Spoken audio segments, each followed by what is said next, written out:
I witnessed humans at war. Now I understand why they're feared. The first time I saw humans, I thought they were the most pathetic species in the galaxy. Small, soft, and slow, they looked like they would break if you breathed on them too hard. Their ships were crude metal boxes held together with what appeared to be hope and stubbornness.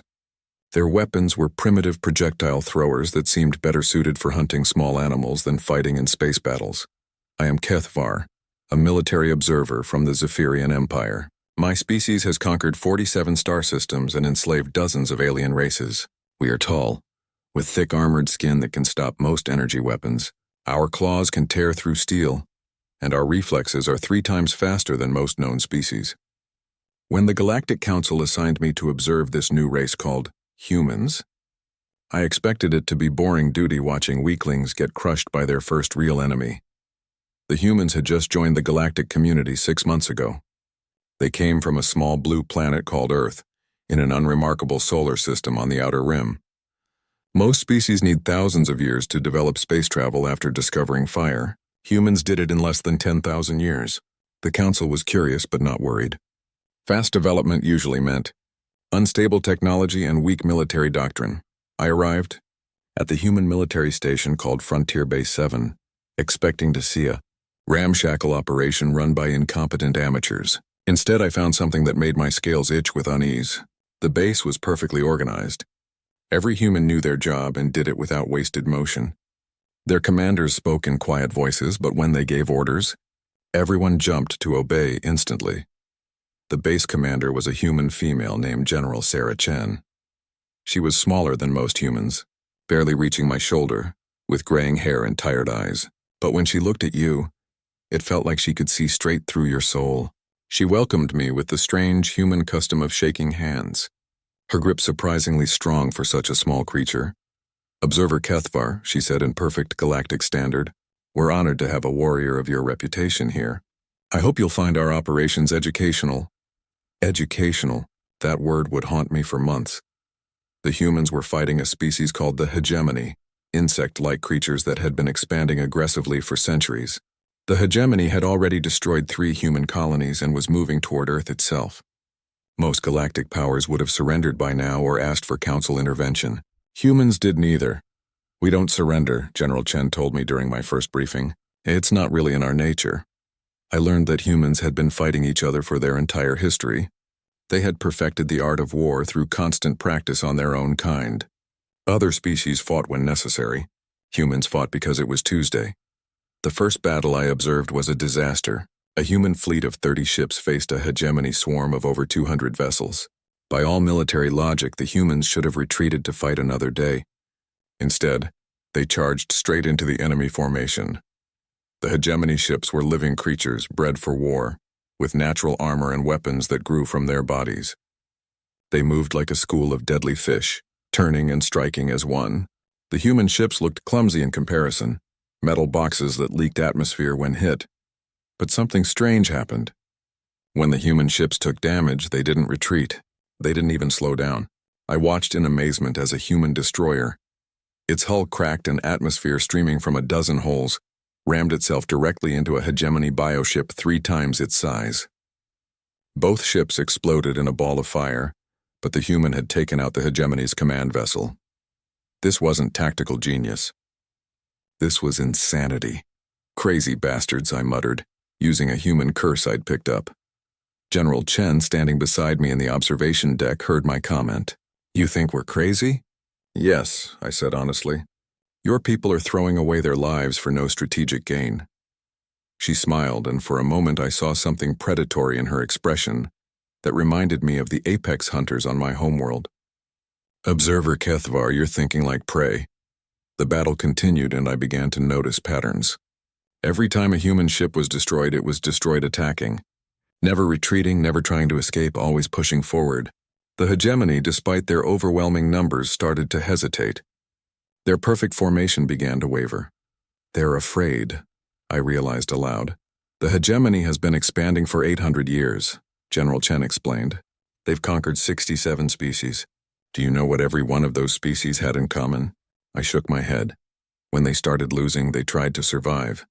They pulled back, they negotiated, they surrendered when things got too bad. Self-preservation is the strongest instinct in almost every intelligent species.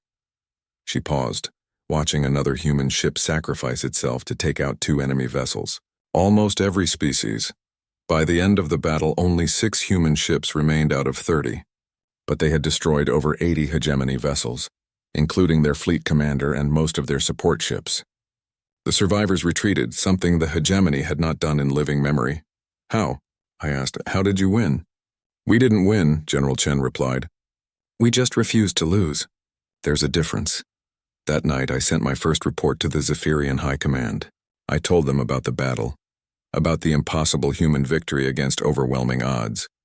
I expected them to be impressed. Instead, I received a response calling my report exaggerated and clearly biased by extended contact with primitive species. They didn't understand. I was only beginning to understand myself. Over the following weeks, I watched more battles.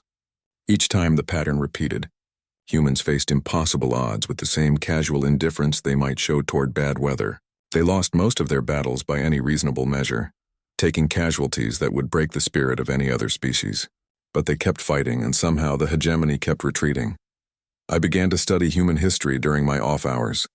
What I found terrified me more than any weapon or warship. Humans had been fighting each other continuously for thousands of years. They had invented concepts like mutually assured destruction, where they built weapons capable of destroying their own planet, just to make sure their enemies couldn't have it. They had fought wars where millions died over invisible lines on maps or abstract concepts like freedom and honor. Most shocking of all, they seemed to enjoy it. War brings out the best and worst in us, General Chen told me one evening as we watched the sunset through the base's observation dome. But it definitely brings out something. I was beginning to understand why the galaxy feared these strange, soft creatures from the little blue planet. It wasn't their technology or their numbers or their tactics. It was their complete inability to know when they were beaten. The second week of my observation brought something I had never seen in 40 years of military service across the galaxy. The humans did something that defied every principle of warfare I had been taught. They attacked when they should have defended when they should have retreated, and retreated in directions that led them closer to the enemy. Hegemony invasion force had surrounded the human colony on Kepler 442b3. Million civilians were trapped on the surface while a biofleet of 400 enemy ships blockaded the system. The logical response would be evacuation or negotiation. Humans chose a third option that made my brain hurt to contemplate. They sent in a single ship, not a massive dreadnought or a stealth vessel loaded with superweapons. They sent a converted cargo hauler called the Lucky Strike with a crew of 12 humans, and enough supplies to last maybe a week. I watched from the command center as this suicidal mission launched, expecting to witness a very short and pointless sacrifice. Explain this to me, I demanded of General Chen. How does one ship help 3 million people? She was studying tactical displays with the calm focus of someone planning a grocery trip. It doesn't help them. It helps us. The Lucky Strike approached the hegemony blockade at a steady, non-threatening pace. No evasive maneuvers, no weapons powered up, no attempt at stealth. It simply flew directly toward the largest concentration of enemy ships like a moth heading for a flame. Are they surrendering? I asked. Humans don't surrender, replied Colonel Martinez, General Chen's second-in-command. He said it the same way someone might say water is wet or stars shine. A simple fact of the universe. The hegemony commanders must have been as confused as I was. The Lucky Strike was allowed to approach within communications range before finally being challenged. The human response was broadcast on all frequencies, ensuring everyone in the system could hear it. This is Captain Jake Morrison of the Terran vessel Lucky Strike. We're here to pick up our people. The hegemony fleet commander responded in their clicking, insectile language which the computer translated. Surrender or be destroyed. Primitive mammals. Yeah, that's not going to happen, Captain Morrison replied. So here's what we're going to do instead. You have exactly 1 hour to withdraw from this system. After that, we're coming through. I stared at the tactical display. 1 ship, 400 enemies. The human was threatening them. The hegemony response was predictable. They opened fire with enough energy weapons to vaporize a small moon. The Lucky Strike's shields lasted exactly 4 seconds before collapsing. The ship's hull began to glow red-hot under the sustained barrage. They're going to die, I said, stating the obvious. Probably, General Chen agreed. But watch what happens next. The Lucky Strike didn't explode. It should have been reduced to cosmic dust within seconds, but somehow it kept flying. Chunks of hull plating flew off like shed skin. Atmosphere vented from dozens of holes. The ship's energy signature fluctuated wildly as systems failed and were somehow brought back online. But it kept moving forward. Impossible, I whispered. No ship can survive that kind of damage. Human ships can't survive it either, Colonel Martinez said. But humans can. Through the chaos of the battle, Captain Morrison's voice continued broadcasting. 59 minutes, bug boys. Clock's ticking. The hegemony intensified their fire. More ships joined the attack. Energy beams that could slice through asteroid belts focused on the tiny human vessel.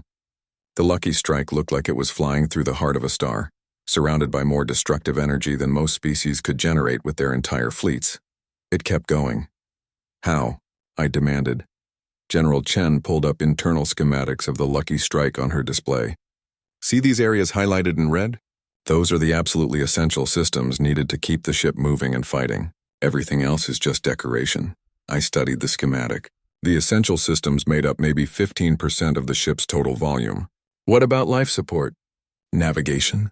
Communications? Life support is essential only if the crew plans to survive the mission, she replied matter-of-factly. Navigation is unnecessary when you're only flying in a straight line.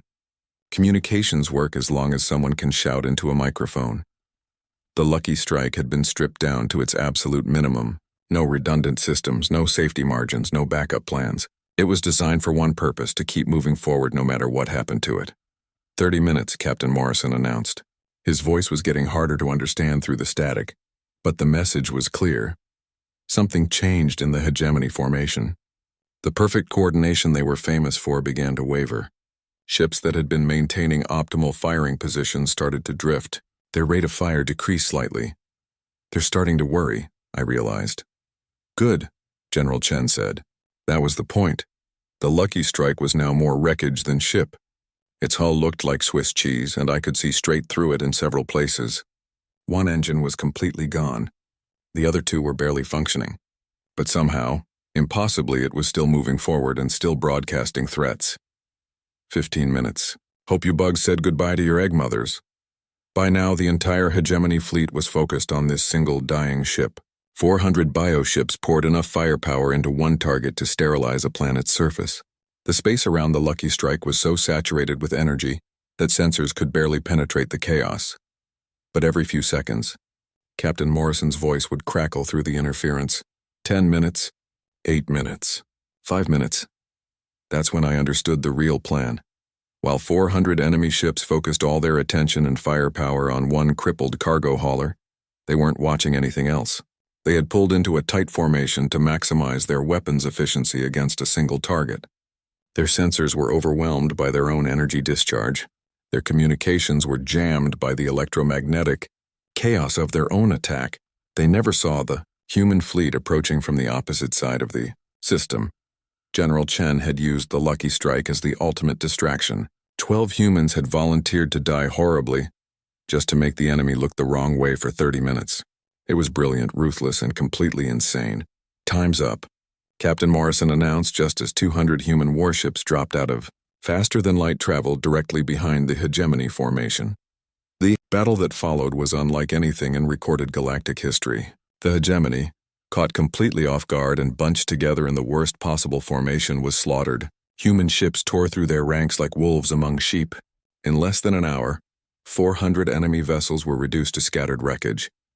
I watched it all happen while trying to process what I had witnessed. The humans had sacrificed one ship and 12 lives to save 3 million people and destroy an entire enemy fleet. The mathematics was simple, but the psychology behind it made my head spin. The Lucky Strike, I said quietly. Did anyone survive? General Chen checked her reports. Captain Morrison made it to the medical bay before the ship broke apart. Burns over 60% of his body, but he'll live. 2 others survived in the engine room. The rest, she shrugged. They knew what they were signing up for. How do you ask people to do something like that? We don't ask, Colonel Martinez replied. We just mention that it needs doing. There's always a line of volunteers. That night I updated my reports to the Zephyrian High Command. I tried to explain what I had seen. The casual way humans approached death. their willingness to sacrifice anything to achieve their objectives. The response from my superiors was swift and dismissive. I was clearly suffering from primitive species contamination and needed to maintain proper psychological distance from my subjects. They still didn't understand. The humans weren't just another species with slightly different tactics. They were something entirely new in the galaxy's experience, a species that had turned self-destruction into an art form and somehow used it to win battles they had no right to survive. As I prepared for sleep that night, General Chen's words echoed in my mind. "We don't ask people to die for us. We just mention that it needs doing." I was beginning to realize that I wasn't observing a military. I was watching something far more dangerous, an entire species that had weaponized their own mortality. The third week brought an incident that made me question everything I thought I knew about warfare, honor, and what it meant to be a sentient being. The humans did something that violated every rule of civilized combat, and somehow managed to turn it into the most heroic thing I had ever witnessed.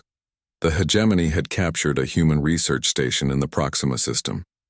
23 scientists and their families were being held hostage in the station's central hub, while enemy bioships stripped the facility for technology and resources. Standard galactic protocol for hostage situations involved careful negotiation, surgical strikes to minimize casualties or, if necessary, accepting the loss as a cost of war. Humans, as I was learning, had never read the standard protocols. Lieutenant Commander Sarah Walsh received her orders during what humans called a staff meeting, but which looked more like organized chaos to my eyes. 12 officers crowded around a holographic display, arguing loudly while eating something they called pizza and drinking liquid stimulants from paper cups. The casualness of it made my scales itch with anxiety. "Walsh," General Chen said without looking up from her tactical display, "you're taking a squad to Proxima. Get our people out." "Yes, ma'am." "What's the mission parameter?" "All of them come home." I had heard this phrase before during my time with humans, but I was only beginning to understand what it meant. Not extract as many as possible or minimize casualties or acceptable losses are authorized. All of them. Every single human civilian in that station would return alive, or the entire rescue team would die trying. Lieutenant Commander Walsh nodded like this was the most reasonable order in the galaxy. "Copy that.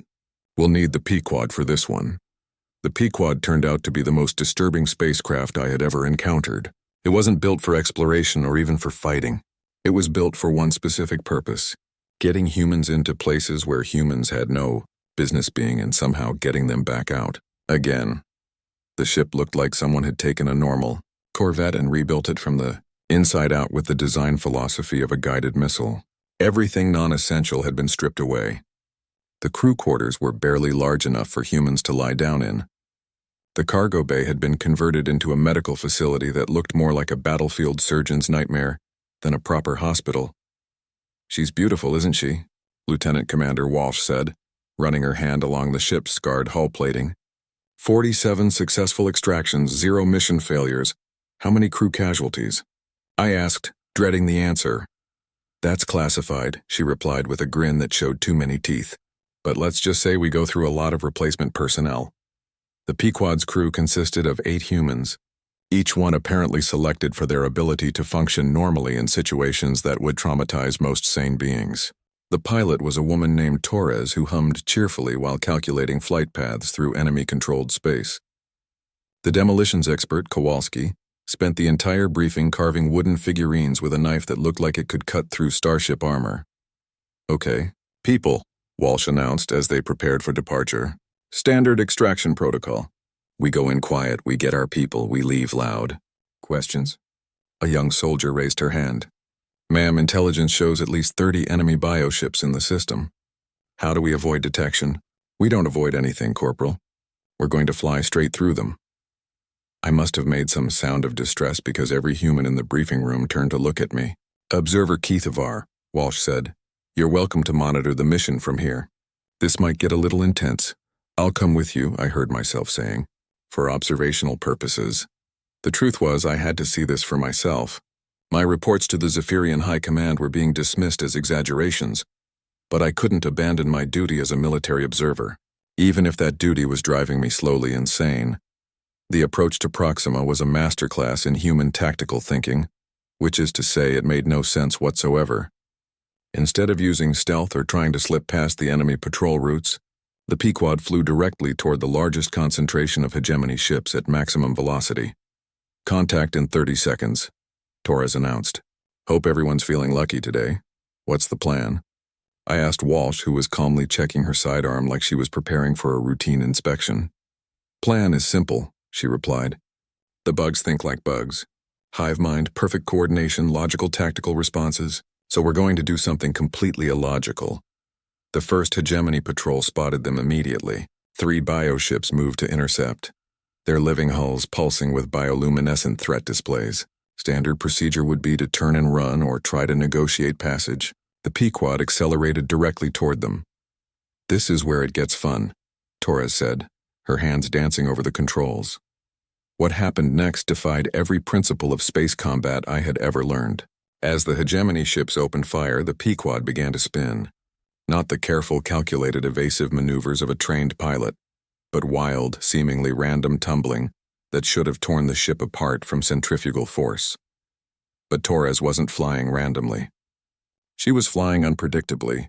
Every time the enemy weapons tried to track the Pequod's movement, the ship would suddenly change direction in ways that seemed to violate physics. Energy beams that should have vaporized them passed harmlessly through empty space where the ship had been microseconds earlier. "How is she doing this?" I gasped, fighting to keep my stomach contents where they belonged. "Chaos theory," Walsh explained casually. "Computer modeling can predict logical evasive patterns. Can't predict genuine insanity." The Pequod shot through the patrol formation like a dart through a spider's web, taking only minor damage from glancing hits. The hegemony ships tried to pursue, but Torres was already vectoring toward the next group of enemies. 17 more contacts," she announced. "This is going to be close." Close turned out to be an understatement. The Pequod flew through the middle of the entire enemy fleet, dodging bioships that were individually larger than most human battlecruisers. Torres wove between them like she was threading a needle, using their own mass and gravitational fields to slingshot from one impossible maneuver to the next. By the time they reached the captured research station, every enemy ship in the system was chasing them. The Pequod's hull was scored by dozens of near misses and several systems were failing, but they had made it through a blockade that should have been impenetrable. "Docking in 60 seconds, Torres announced. "Hope everyone brought their running shoes." The rescue itself was over almost before I realized it had begun. The humans didn't sneak into the station or try to disable the guards quietly. They blew a hole in the station's hull large enough to fly a shuttle through, stormed inside with weapons blazing, and simply started shooting everything that wasn't human. The hegemony guards, caught completely off guard by the sudden appearance of heavily armed rescue personnel where none should have been able to go, were overwhelmed in minutes. Walsh and her team moved through the station like a force of nature, clearing room after room with mechanical efficiency. "Civilians secured," someone reported over the comm. "All 23 accounted for. Outstanding. Everyone back to the ship double time." Getting back to the Pequod was more difficult than getting in had been. The entire hegemony fleet was now converging on the research station, and the humans had to fight their way through increasing numbers of enemy troops. But they never left anyone behind. When Corporal Hansen was wounded and couldn't walk, 2 other soldiers carried her. When Dr. Martinez, one of the rescued scientists, had a panic attack and couldn't move, Walsh simply picked him up and ran. The flight back through the enemy fleet was even more terrifying than the approach had been. The Pequod was now carrying 23 panicked civilians plus the rescue team, and the ship was showing serious damage from multiple hits. But Torres kept flying, kept dodging, kept somehow finding paths through impossible tangles of enemy fire. "Hull breach on deck 3, someone reported. "Seal it," Walsh replied. "Engine 2 is offline. Compensate with engine 1. We're venting atmosphere from the port side." Then everyone hold their breath. By the time they cleared the enemy fleet, the Pequod was barely holding together. Half its systems were offline. The hull was compromised in a dozen places, and the ship was flying on little more than momentum and determination, but every single human who had been captured was safely aboard. "Mission successful," Walsh announced as they jumped to faster-than-light speed. All personnel accounted for. I spent the journey back to base trying to process what I had witnessed. The humans had flown through an entire enemy fleet twice, rescued 23 people from a heavily guarded station, and brought everyone home alive. They had turned what should have been a suicide mission into a routine extraction. How? I finally asked Walsh. How do you keep doing impossible things? She looked at me with those predator's eyes that all humans seem to have. Because impossible is just another word for something we haven't figured out how to do yet. That night I filed another report with my superiors. This time I didn't try to explain the taco. By the 4th week of my observation, I thought I understood humans. They were insane, suicidal, and completely unpredictable, but they won battles through sheer refusal to accept defeat.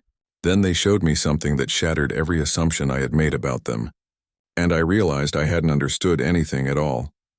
The incident began with what humans called a war crime.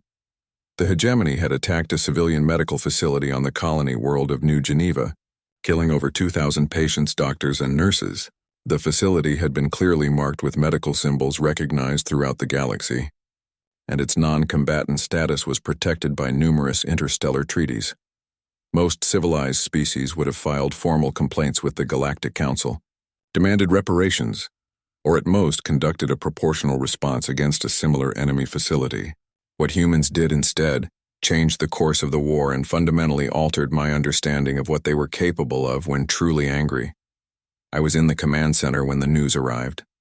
General Chen read the casualty reports in silence, her face showing no emotion. Around her, other human officers received the news with similar stoic calm. No shouting, no threats of revenge, no dramatic speeches about justice. Just quiet, professional acknowledgement of the facts. Ma'am, Colonel Martinez said carefully. What are your orders? General Chen was quiet for a long moment, studying the tactical displays. When she finally spoke, her voice was conversational, almost casual. Send a message to Admiral Harrison. Tell him I need the Ragnarok. Every human in the command center went completely still. I had never heard the name before, but the reaction suggested it was significant. Martinez cleared his throat nervously. General, are you sure? The Ragnarok is extreme. 2,000 medical personnel are dead, Colonel. Extreme seems appropriate. I learned later that the Ragnarok was humanity's single most classified military project. It wasn't a ship or a weapon in any conventional sense. It was something far more dangerous. A psychological warfare program designed to break enemy morale so completely that they would surrender rather than continue fighting. The human who ran the program was a woman named Dr. Elena Vasquez, a military psychiatrist who had spent 30 years studying what made different species afraid. She was small even by human standards, soft-spoken and polite. She looked like someone who should be teaching children or tending gardens, not designing weapons of mass psychological destruction. Observer Kethvar, she said when we were introduced. I understand you're here to learn about human warfare. I hope you have a strong stomach. The Ragnarok program operated on a simple principle. Every species in the galaxy had evolved with certain deep-seated fears built into their genetic memory. Predators, darkness, being eaten alive, suffocation, losing control of their own bodies. Dr. Vasquez had cataloged these fears and developed ways to trigger them in enemy combatants. The hegemony, she explained during my briefing, are hive-minded insects. Their greatest fear is isolation, being cut off from the collective consciousness that defines their identity. Secondary fears include parasitic infestation and loss of reproductive capability. You're going to use their fears against them? She smiled, and I felt my scales go cold. We're going to make their fears reality. The operation began 72 hours later. A single human ship approached the hegemony's primary staging area in the Vega system. Unlike the desperate charges I had witnessed before, this ship moved slowly, broadcasting on all frequencies. The message was simple and repeated in every known language. This is the Terran vessel Nemesis. We are here to collect the debt owed for New Geneva. Surrender now, or face the consequences. The hegemony response was predictable. Over 300 bioships converged on the lone human vessel. Enough firepower to reduce a small moon to dust. They demanded the ship surrender, and when it was refused, opened fire with everything they had. The Nemesis was destroyed in seconds, vaporized so completely that not even wreckage remained. The hegemony fleet clustered together in victory formation, their bioluminescent hulls pulsing with triumph displays. That's when the real attack began. Dr. Vasquez had spent months studying hegemony biology and psychology. She knew that their ships were living creatures, as much animal as spacecraft. She knew that they communicated through biochemical signals that kept them connected to their hive mind, and she knew exactly how to disrupt those signals. The destroyed Nemesis hadn't been carrying weapons or explosives. It had been carrying billions of microscopic organisms, engineered specifically to target hegemony neural pathways. As the wreckage dispersed through space, these organisms spread throughout the enemy formation, invisible and undetectable, until it was too late. The first sign something was wrong came 6 hours later. A hegemony bioship suddenly veered out of formation, its hull patterns flashing in what their language identified as extreme distress. Then another ship began behaving erratically. Then 10 more. What's happening to them? I asked, watching the tactical display in horrified fascination. They're being isolated, Dr. Vasquez replied calmly. The organisms are severing their connection to the hive mind. For the first time in their lives, they're experiencing individual consciousness. For them, it's the equivalent of being buried alive. But that was only the beginning. The organisms had been designed not just to disrupt communication, but to trigger every deep-seated fear the hegemony possessed. Ships began reporting phantom infestations, phantom predators, phantom parasites that existed only in their rapidly fragmenting minds. The psychological assault was surgical in its precision. Dr. Vasquez had identified exactly which stimuli would trigger maximum terror, response in insectoid hive minds, and the microscopic weapons delivered those stimuli directly into their neural systems. The enemy fleet didn't just lose coordination. They began to turn on each other as fear and paranoia overwhelmed rational thought. "This is monstrous," I whispered, watching as hegemony ships fired on their own allies, convinced they were seeing enemies that weren't there. "Yes," Dr. Vasquez agreed matter-of-factly, "but they killed our medics." Within 12 hours, the entire hegemony fleet was in complete chaos. Ships fled in random directions, crashed into each other, or simply shut down as their living hulls experienced what could only be described as psychotic breaks. Those that retained any semblance of functionality were broadcasting surrender signals on all frequencies, begging for the psychological assault to stop. But the humans weren't finished. Phase 2, General Chen announced. Phase 2 turned out to be something called the Revelation. While the hegemony fleet writhed in manufactured terror, human ships appeared throughout their territory, not attacking, not fighting, just watching, broadcasting a single message on repeat. "This is what we do to those who target our non-combatants. Surrender now, or we will visit every world you control. Your choice." The message was accompanied by detailed footage of what was happening to the hegemony fleet. Ships that had once seemed invincible reduced to helpless, terrified animals floating in space. The psychological breakdown was so complete that some vessels had to be destroyed by their own forces as acts of mercy. The effect on hegemony morale was immediate and catastrophic. Species that had been fighting the insects for centuries watched in amazement as their enemies simply stopped fighting. Entire fleets surrendered without firing a shot, rather than risk facing the same psychological warfare that had devastated their comrades. "How long will the effects last?" I asked Dr. Vasquez as we watched enemy after enemy surrender.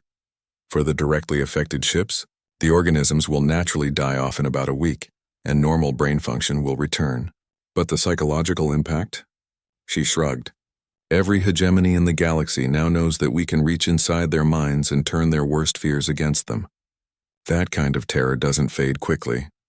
Within a month, the hegemony had agreed to a complete withdrawal from human space in reparations for the attack on New Geneva. The war that had seemed hopeless for humanity was over, ended not by superior firepower or tactical brilliance, but by the simple demonstration that humans could be far more terrifying than any nightmare their enemies could imagine. "I don't understand," I told General Chen after the surrender ceremonies were complete. "Your people could have used this weapon from the beginning. Why wait until now?" She looked at me with those predator's eyes that haunted my dreams. "Because we're not monsters, Kethvar. We tried conventional warfare first. We gave them every chance to fight with honor. They chose to target medical personnel. So you destroyed their minds." "We gave them a choice," she corrected. "They could have surrendered at any time. Some did, and we stopped the attack immediately for those ships. The ones who kept fighting," she shrugged, "they chose their fate." That night I sent what I knew would be my final report to the Zephyrian High Command. I didn't try to explain human psychology or tactics. I simply stated the truth. Humanity had ended a war against a superior enemy using weapons that targeted the mind rather than the body. They had turned their enemy's own fears against them with surgical precision. The response came within hours. I was being recalled immediately for severe. 6 months after returning to Zephyrian space, I thought my ordeal with the humans was over. I had been reassigned to desk duty, analyzing intelligence reports from species considered harmless to the Empire. My warnings about human capabilities had been filed away and forgotten, dismissed as the ravings of an observer who had spent too much time among primitives. Then the humans came to visit us. The first sign of trouble was a message that arrived at Zephyrian High Command through official diplomatic channels.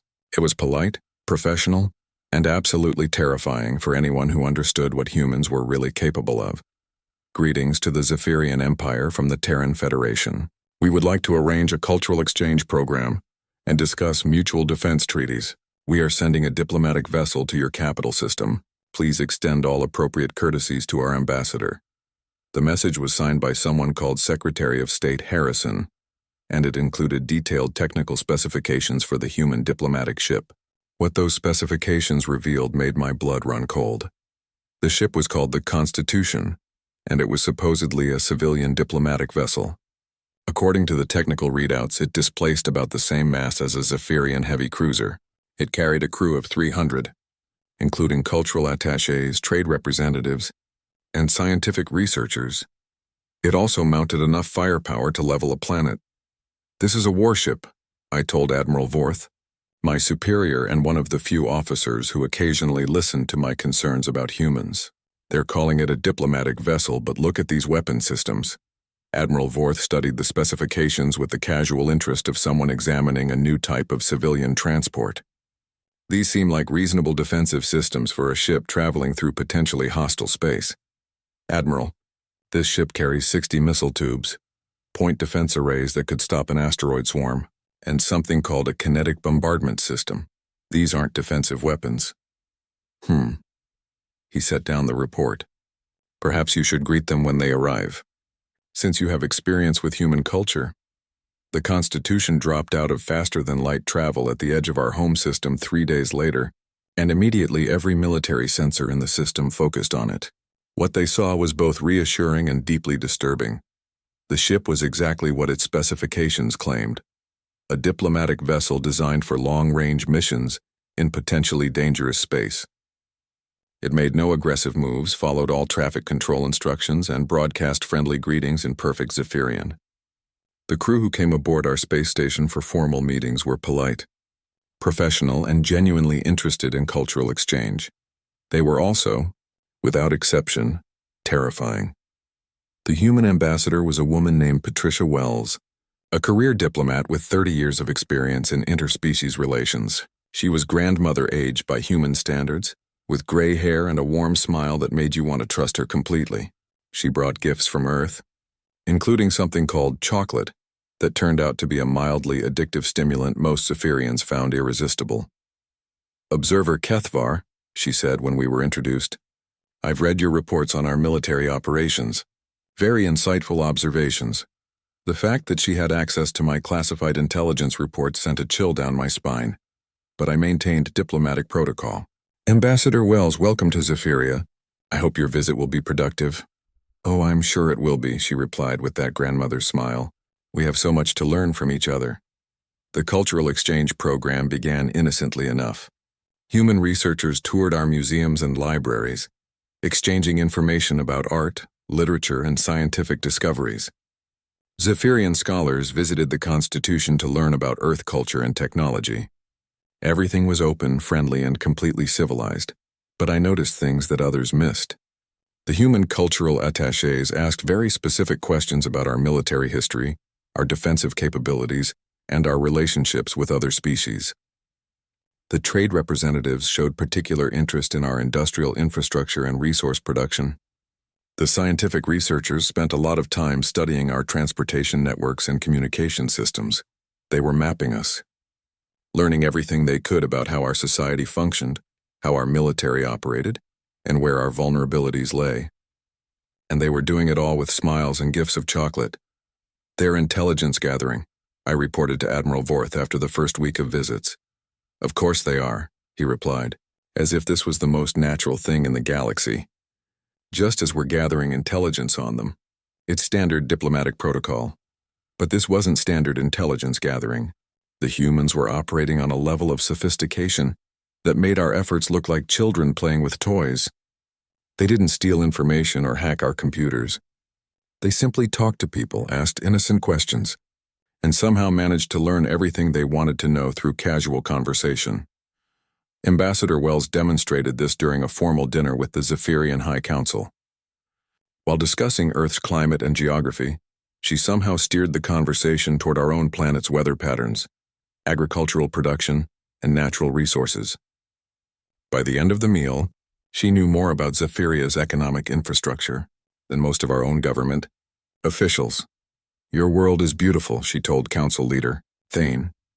"The way you've managed to balance industrial development with environmental protection is truly impressive. How do you coordinate resource distribution across such vast distances?" It seemed like an innocent compliment followed by a casual question. Thane spent the next hour explaining our entire logistics network in enthusiastic detail, apparently never realizing he was briefing a foreign intelligence operative. But the real demonstration of human capabilities came during what they called a training exercise. The Constitution's crew had requested permission to conduct routine maintenance and systems checks while in orbit around Zephyria, standard procedure for any visiting vessel, and we granted the request without hesitation. The maintenance turned out to be a full combat drill. I watched from our orbital monitoring station as the Constitution deployed what its crew described as defensive systems testing. In less than 10 minutes, the single diplomatic vessel had established complete sensor coverage of our entire system, deployed enough sensor drones to track every ship within 3 light hours, and activated targeting systems that could simultaneously engage 47 different targets. "This is still defensive," Admiral Vorth insisted, though his voice lacked conviction. "Admiral," I said quietly, "they just demonstrated they could destroy our entire home fleet before we could return fire. The humans never threatened us. They never made demands or issued ultimatums. They simply showed us politely and diplomatically exactly what they were capable of doing if they chose to. The message was clear without being stated. We could be friends or we could be target practice." Ambassador Wells made this crystal clear during our final meeting before the Constitution's departure. We were walking through the station's observation deck, looking out at Zephyria's 2 moons, when she brought up my time observing their military. "You saw us at war," she said conversationally. "What did you think of our methods?" "I thought they were effective," I replied carefully. "And terrifying." I nodded. "Good. That was intentional." She turned to face me directly. "Kethvar, your people are warriors. We respect that. But you're thinking like predators who hunt alone. Humans hunt in packs, and we've learned to coordinate our attacks across entire galaxies." She gestured toward the Constitution, hanging in space like a sleeping giant. "That ship represents humanity's diplomatic philosophy. We prefer to make friends. But if friendship isn't possible, we prefer that our enemies know exactly what they're facing before they make any foolish decisions." "Are you threatening the Zephyrian Empire?" "Of course not," she replied with that gentle grandmother smile. "We're offering partnership, trade agreements, technology sharing, mutual defense pacts, all the benefits of being humanity's friend. And if we refuse, then you refuse. We'll be disappointed, but we'll respect your decision." She paused, looking out at the stars. "Of course, you should know that we've made similar offers to 47 other species in this region of the galaxy. 38 have accepted so far." The implication was clear. Zephyria could join humanity's growing alliance, or we could find ourselves increasingly isolated in a galaxy where humans and their allies controlled more territory and resources every year. "I'll make sure your offer receives serious consideration." "I promised. I'm sure you will." She handed me a small device. "This contains detailed information about our partnership proposals. I think you'll find the terms quite generous." After the Constitution departed, I spent 3 days reviewing the human proposals. They were, as Ambassador Wells had promised, generous. Technology sharing that would advance Zephyrian science by decades, trade agreements that would make us wealthy beyond our current dreams, Military cooperation that would make the Empire nearly invincible against traditional enemies. All they asked in return was friendship. And the implicit understow. 2 years into the human alliance, I learned the most terrifying truth about them yet. Everything I had witnessed, the impossible victories, the psychological warfare, the diplomatic coercion, had been humanity holding back. I discovered this during what humans casually called the Devourers incident, when a threat emerged that forced them to reveal what they were truly capable of when they stopped playing games. The Devourers came from outside the galaxy, a machine intelligence that consumed entire star systems to fuel its expansion. They had already destroyed 3 civilizations in the galactic rim before anyone realized what they were facing. Unlike organic species that could be reasoned with, negotiated with, or psychologically manipulated, the Devourers had one simple directive: consume all available matter and energy. They were perfect enemies for humanity to face. I was serving as a liaison officer at the Joint Command Center on Luna when the first reports arrived. Admiral Harrison, now commanding the Alliance's combined fleets, read the intelligence summaries with the same calm expression I had seen humans wear before every impossible victory. Assessment? He asked his staff. Preliminary estimates suggest we're facing approximately 10,000 autonomous vessels, reported Commander Singh, a human intelligence officer, each one capable of processing an entire planet's mass into additional ships. Conservative projections show them reaching core alliance worlds within 18 months. Conventional response options, limited. Enemy vessels show no reaction to biological or psychological warfare. Energy weapons are effective but require sustained fire from multiple ships to achieve kills. Enemy production rate exceeds our ability to destroy individual vessels. I had heard this type of briefing before.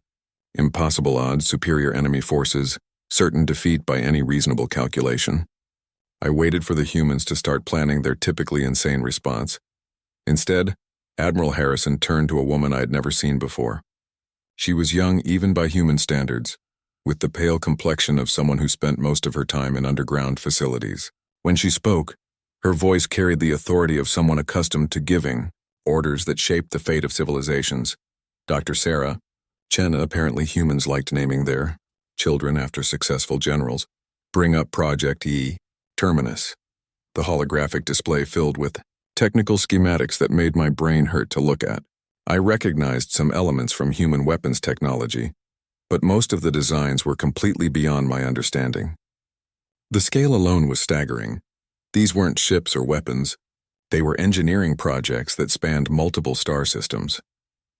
Project Terminus has been in development for 8 years, Dr. Chen explained to the assembled Alliance representatives.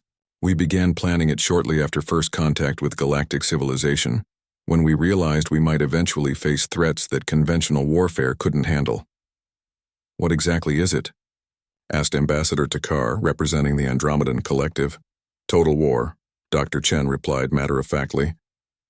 Not war as our allies understand it, with limited objectives and acceptable casualties. War as humans wage it when our survival is truly threatened. She activated a series of displays showing human territories throughout the galaxy. What I saw made my scales go cold.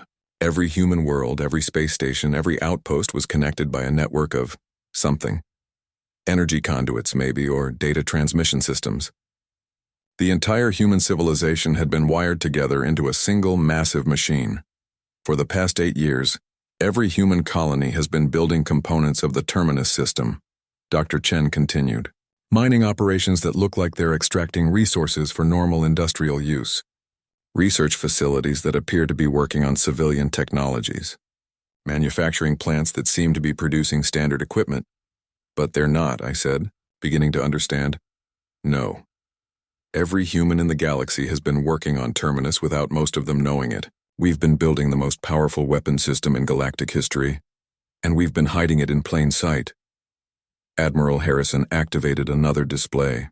Effective immediately, all Alliance territories are under human military protection. We're implementing the Ragnarok protocols on a galactic scale. I knew that name, the psychological warfare system that had broken the hegemony, but I had thought it was limited to individual battles, not this. You're going to deploy psychological warfare against machines, Ambassador Takar asked. We're going to deploy everything, Harrison replied. Psychological warfare against any organic support systems. cyber warfare against their programming, kinetic warfare against their infrastructure. And if those don't work, he looked at Dr. Chen. If conventional methods fail, we activate Terminus itself, she said quietly. Every human world, every human facility, every human ship becomes part of a single weapon system. We turn our entire civilization into a weapon and use it to erase the devourers from existence. The room fell silent. Even by human standards, this was extreme. They were talking about weaponizing their entire species, turning every man, woman, and child into a component of a galaxy-spanning war machine. The cost? I asked. Approximately 30% human casualties, Dr. Chen replied with clinical precision. Acceptable losses for species survival. Acceptable losses. They were prepared to sacrifice a third of their population without hesitation if it meant protecting the rest. And somehow I was certain that every human in the galaxy would volunteer for that sacrifice if asked. The war against the Devourers began 3 weeks later, and it was unlike anything in recorded history. The machines advanced through space in perfect geometric formations, processing entire systems with mechanical efficiency. They showed no fear, no hesitation, no response to conventional military pressure. So the humans stopped being conventional. The first stage was what they called systematic harassment. Human fleets didn't try to defeat Devourer formations. They disrupted them. Fast attack ships would dart in, damage a few enemy vessels, and disappear before retaliation could arrive. The goal wasn't to win battles, but to force the machines to divert resources from consumption to defense. They're machines, Admiral Harrison explained during one briefing. They have to respond to threats according to their programming. We're going to use that programming against them. The second stage was more disturbing. Human scientists had been studying captured Devourer technology, and they had discovered something the machines themselves didn't seem to know. Their programming could be modified. Not easily and not quickly, but it could be done. Teams of human hackers began infiltrating Devourer networks, not to destroy them, but to reprogram them. Subtle changes to their directives, small modifications to their target priorities. Instead of processing inhabited worlds first, they began targeting dead systems. Instead of building optimal ship designs, they started producing vessels with tiny but critical flaws. It's like a virus, explained the human cyber warfare specialist, a young man who looked like he should be studying mathematics instead of destroying machine intelligences. We're not trying to take control of them. We're just making them less efficient, death by 1,000 small mistakes. But the real demonstration of human capabilities came when the Devourers adapted to these tactics. Their central intelligence identified the infiltration attempts and began upgrading their security systems. Within months, they had made themselves effectively immune to human cyber attacks. That's when Dr. Chen activated Terminus. I was on Luna when it happened, and I will never forget the moment when humanity stopped pretending to be a normal civilization. Every human world simultaneously went dark. Their communications cut, their energy signatures vanishing from sensors. For 6 hours, it was as if the entire human species had simply disappeared. Then they came back online, and nothing was the same. Every human facility had been reconfigured overnight. Civilian power plants were now particle beam generators. Mining operations had become mass drivers capable of accelerating asteroids to near light speed. Research stations had revealed themselves as manufacturing facilities, producing weapons that violated several laws of physics. Most terrifying of all, the humans themselves had changed. Every civilian was now connected to a central command network, coordinating their actions with inhuman precision. Scientists worked in perfect synchronization to solve problems that would have taken years to complete. Engineers rebuilt entire industrial complexes in days instead of months. Humanity had turned itself into a machine more efficient than the Devourers themselves. What have you done to yourselves? I asked Dr. Chen as we watched the transformation from Luna's command center. What we had to, she replied. Her voice was slightly different now, carrying harmonics that suggested she was speaking for more than just herself. We've networked our consciousness temporarily, every human mind working as part of a single intelligence. The cost to your individuality, temporary, and acceptable. She turned to look at me with eyes that held the accumulated knowledge of billions of minds. Kethvar, you've spent years trying to understand what makes humans different. This is it. We're willing to sacrifice everything, including our own humanity, to protect what we care about. The final phase of the war lasted exactly 17 days. The networked H. 5 years have passed since the Devourer War ended, and I finally understand why humans are feared throughout the galaxy. It has nothing to do with their weapons, their tactics, or their willingness to sacrifice everything for victory. The real reason the galaxy fears humanity is that they make everyone else better, and that transformation is irreversible. I discovered this truth during what historians now call the Transcendence event, when humanity's influence reached a tipping point and fundamentally changed what it meant to be a galactic civilization. It began with something as simple as a question from a young human diplomat named David Park, recently assigned to the Alliance Coordination Center on Proxima Station. "Observer Kethvar," he said during what had become our weekly discussions about interspecies psychology, "what did your people dream about before you met us?" The question caught me off guard. Dream about? Goals? Aspirations? What did the Zephyrian Empire want to achieve? I thought about it for a moment. Conquest mostly. Expanding our territory, subjugating weaker species, accumulating resources and power. And now that was the question that changed everything. What did my people dream about now that we had seen what humans were capable of? What did any species aspire to after witnessing humanity turn itself into a temporary god to protect its allies? "Now we dream about being worthy of your friendship," I said, and realized as I said it that this was terrifying truth. David nodded, as if this was exactly the answer he had expected. "That's the real weapon, isn't it? Not our ships or our technology or our willingness to die for each other. It's that we make other species want to be better than they are." Over the following months, I began to notice the changes that human influence had wrought throughout the galaxy. The Andromedans, once a coldly logical species focused entirely on efficiency, had begun developing art and music. The hegemony survivors had started questioning their hive mind structure and experimenting with individual expression. Even the warlike Krell had begun using their natural aggression for exploration and scientific research rather than conquest. Everywhere humans went, they left behind species that were somehow more than they had been before. "It's not intentional," General Chen explained when I asked her about it. She was older now, with gray hair and lines around her eyes, but she still had that predator's alertness that characterized all human military personnel. "We don't set out to change anyone. We just are ourselves. And apparently being around us makes other species realize they could be more than they thought possible." The transformation wasn't limited to individuals. Entire civilizations were restructuring themselves based on human examples. The Aquatic Federation had abandoned their isolationist policies and begun sharing their advanced biotechnology with other species. The silicon-based collective had started developing emotions and personal relationships. Even the ancient and traditionally xenophobic ethereals had begun taking an active interest in galactic affairs. "You're creating a new type of civilization," I told Admiral Harrison during a strategic planning meeting. "One where every species is trying to live up to human standards. Is that bad?" he asked. I considered the question seriously. Was it bad that the galaxy was becoming more peaceful, more cooperative, more willing to sacrifice for the common good?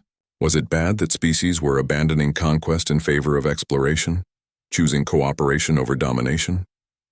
"No," I said finally, "but it's permanent. You've changed us in ways we can never undo." That's when I understood the true scope of humanity's influence. They hadn't just won a few battles or established a successful alliance. They had demonstrated what intelligent species could accomplish when they worked together, what individuals could achieve when they were willing to sacrifice for others, what civilizations could become when they stopped thinking like predators and started thinking like protectors. And once you had seen those possibilities, you could never go back to being satisfied with less. The Transcendence event itself began with a simple announcement from the Human Council of Representatives. After 5 years of leading the Galactic Alliance, humanity was stepping down from its leadership role. Not because of any crisis or political pressure, but because they believed the galaxy was ready to govern itself. "We've accomplished what we set out to do," announced President Martinez during the formal ceremony. "We've created a civilization where wars end quickly because everyone understands the cost, where diplomacy works because everyone respects the alternatives, and where different species work together because they've seen what they can accomplish as allies. But we need human leadership, protested Ambassador Vex of the Triangulum Confederation. Without your coordination, how will we maintain this peace? President Martinez smiled with that characteristic human expression that somehow managed to be both reassuring and predatory. You'll maintain it because you want to, because you've seen what you're capable of when you work together, because you've become something better than you were before. The transition was surprisingly smooth. Species that had been enemies for millennia continued working together on joint projects. Conflicts that would once have led to wars were resolved through negotiation and compromise. The alliance not only survived humanity's withdrawal from leadership but actually grew stronger. But I noticed something else in the years that followed. The humans didn't really withdraw. They just became more subtle about their influence. Instead of leading from the front, they worked behind the scenes, solving problems before they became crises, mediating disputes before they became conflicts, and always being ready to sacrifice themselves if their friends were threatened. You never really left, did you? I asked Dr. Elena Vasquez during a chance encounter at a research conference on Tau Ceti. She was older now, like all the humans I had first met, but her eyes still held that unsettling combination of warmth and calculating intelligence. We stepped back, she corrected. There's a difference. A parent doesn't abandon their children when they move out of the house. They just give them space to become who they're meant to be.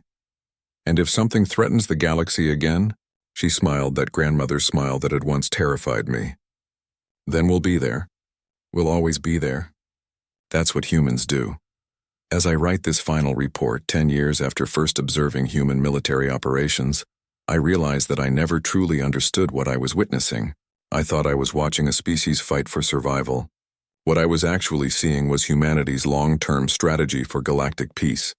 Every impossible victory, every sacrifice, every demonstration of their capabilities was part of a larger plan, not to conquer the galaxy but to transform it, to show every species what they could become if they were willing to be better than they were.